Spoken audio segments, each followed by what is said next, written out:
Hey, I'm Dan Morehouse, and I guess I'm a Cadillac collector. Been doing it for a very long time, but I started out with a couple 59 Cadillacs and sold them and bought a house way back when I was in college, and then I found this 59 Brits, and it took 3 years, but I ended up buying that as well. And some other Cadillac collectors said, hey, I got a bunch of cars and parts I want to sell out. So he talked to my wife, and she said, you got to do this. I'm like, why? Well, if we sold all the parts, we can get your Brits restored. It's pretty simple. It'll add up and make sense. So I bought a lot of cars and a lot of parts from one guy, and that was my whole entire goal, was just to restore one car and have one car and just be a normal person. So I didn't want to follow my family roots and just buy tons of cars. The Cadillac's it, 59 Cadillac Brits, I'm done. 22 years old, I can be done. Turns out that once you get one, you kind of keep going, and then things fall in your lap, and all of a sudden I've got several hundred Cadillacs that I've bought and owned, mostly 57 to 64 Cadillacs, and all of a sudden I got to start selling parts because I got way too many that I can never deal with. So it's, you know, I started this little business, side business, hobby business as you call it, called Big Fins. So Big Fins Morehouse, or just Big Fins Cadillac Parts, however you want to say it. You can find me that way, or Dan from Oregon, because I'm the guy, I guess. But I've had this habit. Have had every 59 model ever made, and you know, and my Brits is still not done. In fact, you may not even see it on the show here because it's at a friend's house. But it's just a habit. If there's a car around here, I got to go buy it, or somebody calls me, and I can't turn it down. It is an uncontrollable disease to go buy a 59 Cadillac if I find or see it, or if it's in striking distance, or a 1 day's drive away, I'm on it. 2 days drive, I'll kind of hesitate, but 1 day away, I'm on, I'm gone. My trailer is empty, ready to go all time. I can't help it. But I bring it home and I like it for 2 or 3 days, and then I was like, I'll sell it. I'll sell it. So there it goes, and I'm kind of slow sometimes, but you know, I just have fun with Cadillacs. And I don't even look at other cars. So enjoy the show, enjoy walking around my yard. This is my backyard of my house. It's a swap meet every day.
These are some of the Cadillacs I just got. I really don't have room for them inside. I know I need to get them inside. This is a 57 Eldorado Brougham, a very rare car, as some of you know. It's got the stainless steel top. It would have had suicide doors with no pillar.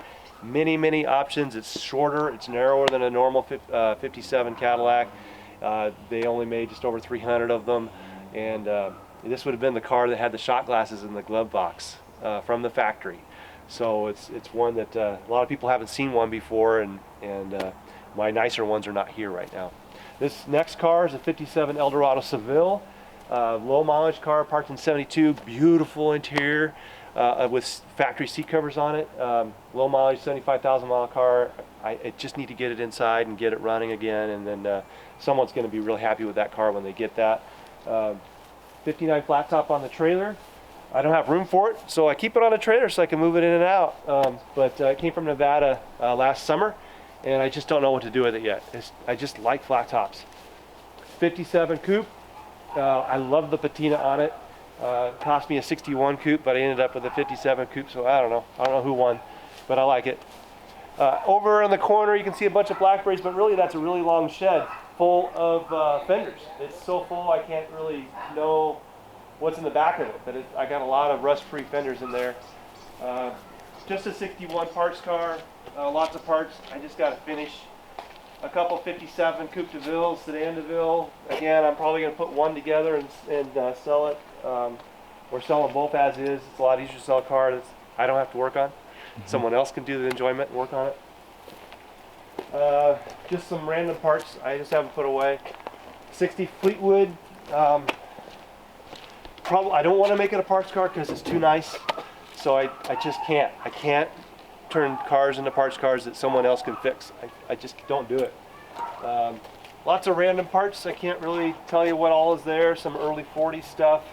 There's a 59 Fleetwood that's buried underneath all the fenders and trim there. There's a 60 sedan that has, again, one of the loaded up cars. I bought it at an auction for 175 bucks. First time loading a Cadillac on the trailer, and of course it fell off halfway up. But I bought it in about 1992, I think. I've had it a long time. I think I have 134. I counted one time. Sabre wheels, Kelsey Hayes, and lots of hubcaps. Overflow area, I guess you'd call it. This is my field. I did have 2 lines of cars in here, and I thought if I planted nice grass, I wouldn't put cars on it. And so far, that's held. I haven't brought cars back here, so I can only have so many because I'm out of room. So I like to say I'm always out of room. Well, this is actually part of my parents' yard, and my mom likes purple and chocolate. This is a chocolate vine. And my dad collected, he's no longer with us, but he collected gas pumps.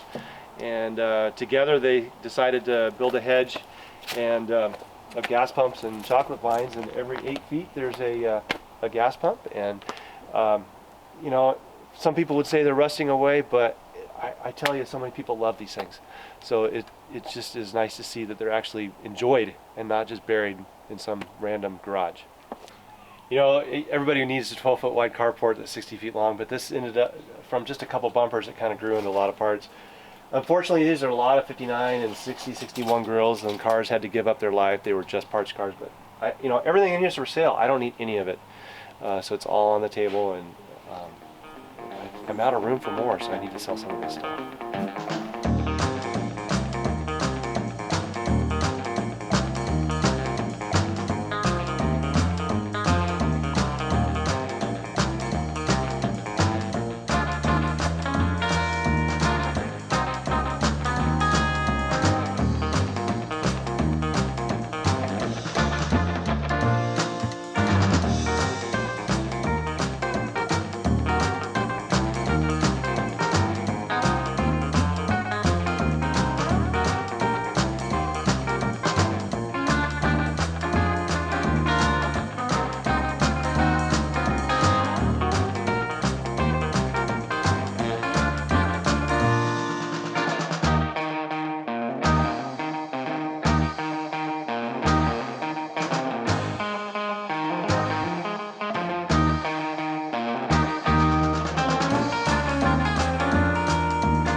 Everybody loves to hate it, right? But it's a 59 Fleetwood.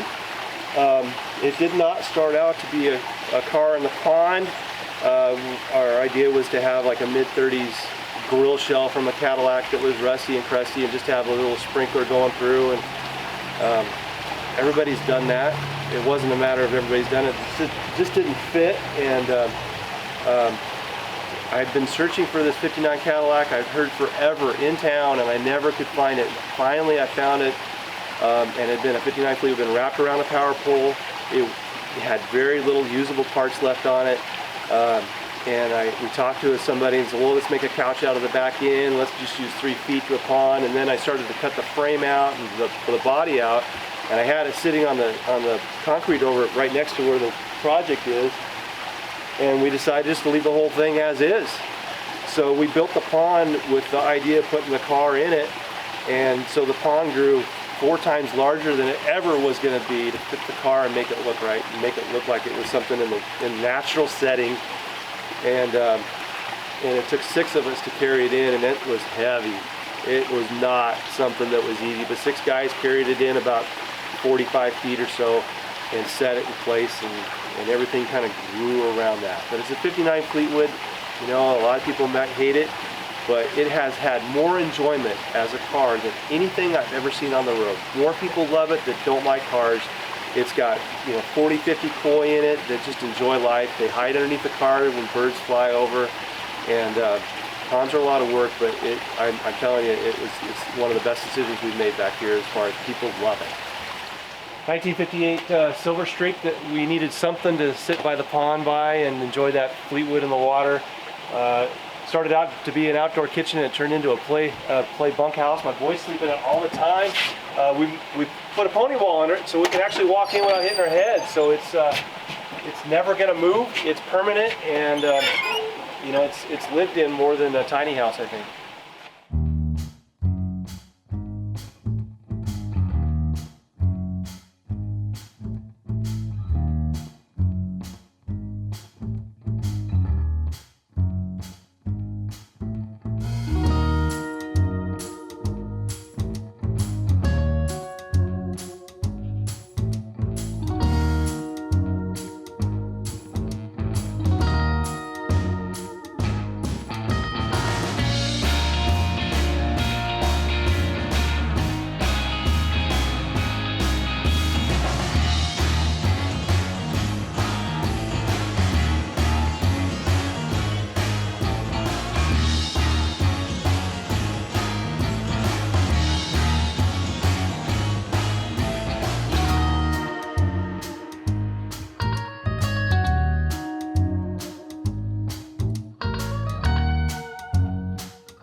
This is a 59 Coupe de Ville in wood rose. We've had several wood rose cars, and finally we got one that we're actually likely to keep. We'll see though when I get it done. 59 Fleetwood, really low mileage original car, 54,000 miles. The interior was so good that we had to restore it, but then like every other project, it's not done yet, and it's been this way for about 3 or 4 years, just like this. Someday it'll be done. 59 Eldorado Seville, it's two-tone, not my favorite, but so many people like it that way, I don't really want to repaint it. It came this way. It's got some pieces of original interior. There's not many Sevilles are still on the road, so it's unusual that somebody didn't try to turn it into a Brits, but love this car. Drive it a lot. It's one of the first cars we get in to drive, even though it's stuck in the garage right now. This is a 60 Coupe de Ville. It has almost every factory option: power air suspension, power door locks, power vent windows, power trunk, fog lights, power seat, 6-way seat, a power antenna, cruise control, air conditioning, automatic headlight dimmer, power door locks. It's actually my son's car, so he's into it too. But it's a loaded up Coupe de Ville. This is a 59 flat top. A friend of mine's gonna take over for me. I bought it this way in Gotham Gold, which is a pretty unusual car. In color, we've always wanted a Gotham Gold flat top, but my friend came along, Ben, and he liked it a little bit more than me, so he's going to finish the project. Of course, lots of parts everywhere. Can't have anything without parts. I do collect, you can't see them, but 59 Eldorado hubcaps. That's like the thing that I hoard. I've got 64 of them, and yeah, I don't sell them. And they were so hard for me to find the first one. I can't sell it. It's one of the few parts I hoard. There's no question around it. What about the tri-powers back there in the intakes? I mean, I can relate. I love. You know, my 59 Brisk, this tri-power was missing when I bought the car, and it took me forever to find my first one. And because cars just didn't come with them, and then I found one, and then I found another one, and now I've got way too many. I've sold several, but I don't really need them. But they're great. I love to look at it, but that's about all they are to me right now. All right, so tell me a story about this beauty. You know, sometimes you hear about cars, but they don't quite give you enough information. I heard about a collector up in Washington. That's about all I had, that had several 59s. So that's all I needed to go hunting, and it took about 1.5 years to find someone in extreme northern Washington, right next to Canada, that had, turns out, 11 59s. And I call him up and he says, no, I don't want to sell them, but you're more than welcome to come look at them. So of course, next week I drag my whole family up there when my boys are 2 and 3 roughly, and go look at these 59s. And my boys are just crawling all over the inside of them. There were 4 that were very nice cars, and he's like, you know, I'm done. I think I'm ready to sell my cars. And I said, well, you know, I can't keep them all, but I'd love to buy every one of them. And we negotiated a price, and I was able to keep this Pinehurst green 59 convertible. Pinehurst is a very unusual color. It's not common. It has original black leather interior. The interior's never been touched. He repainted it sometime in the 70s, so it's been painted a long time. Didn't do the firewall, so technically it's still original paint on some of the car. It was a hunt to find. We ended up driving a lot of the cars home. So we purchased 11 59s at once.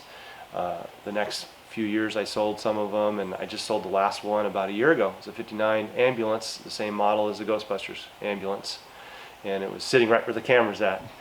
But we drove that home too, and it's just been a fun car. We drive it all the time, and we enjoy it, and I've just had to keep it clean, and we've done a good job of doing that and preserving what was done so long ago, and it's definitely on the keeper list. It will never be sold, and so it's going to be here for a very long time.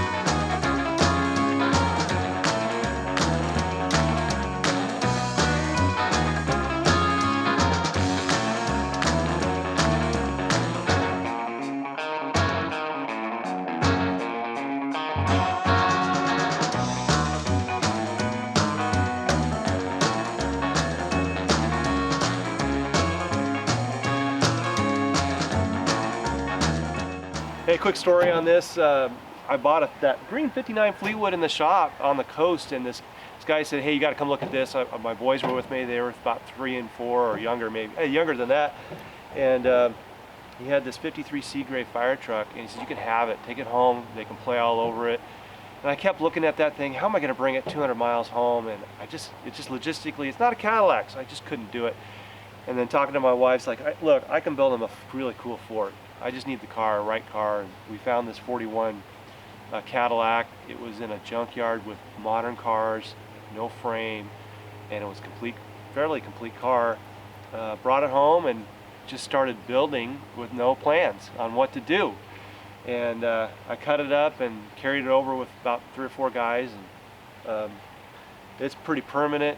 Built an 18-foot, tried to mimic the fire truck look. We've had so many boys on here, neighborhood boys, and they're jumping off the roof, jumping off the hood.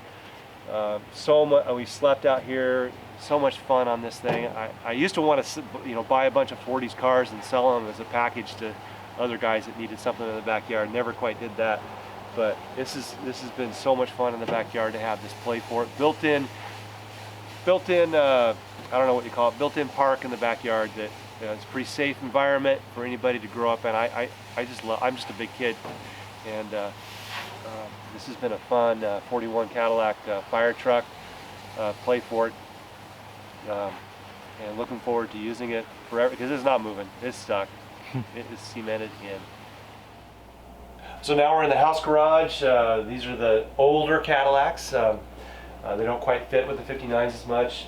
This is my wife's 49 convertible, and you know, it's halfway apart like everybody else's project. The chrome is actually in my bedroom, so I do get away with that, thank you, but it is my wife's car. Eventually we'll get it done, long story on it, but we've had it for about 18 years, never going to sell it. 41 Cadillac, it came with me, so my wife knew what she's getting into. It came with, along with the 59 Brits that I bought when I was 22. Asked her to marry me in this car. It's definitely never going to leave. I don't have any extra parts for it. It just is what it is. I have a 41 convertible and we drive it all the time. Drove it just last week.